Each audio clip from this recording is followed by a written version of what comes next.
le but de cette opération vise trois objectifs. Le premier, c'est renforcer le lien police-population en venant sur des zones qui sont très fréquentées.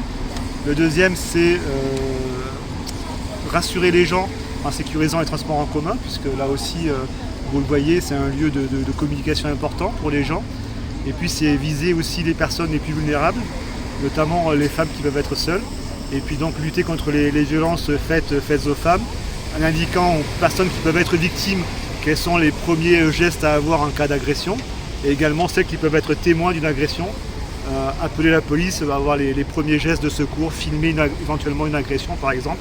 Certes, comme je disais, on est un département plutôt préservé, je mets des guillemets, ça reste quand même trop de faits sur la voie publique, d'agressions sur la voie publique, notamment dans les transports en commun, et les zones d'attente des transports sont aussi des sites qui peuvent être propices à ce type d'agression, agression verbale ou agression physique.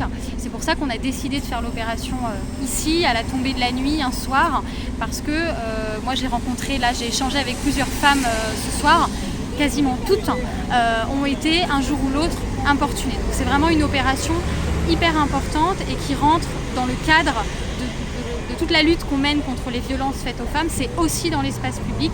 Une femme doit pouvoir sortir à n'importe quelle heure en se sentant en sécurité. Et ce combat n'est pas encore tout à fait gagné. C'est vraiment essayer de sensibiliser l'ensemble des personnes qui peuvent être évidemment victimes, mais aussi témoins.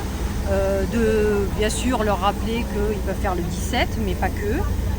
Et puis avec ce QR code, vous pouvez l'avoir un peu sur votre téléphone, donc c'est vraiment pratique si vous n'avez pas le flyer sur la main. C'est aussi pouvoir le retrouver et d'avoir l'ensemble de ces gestes. C'est vraiment une campagne de communication.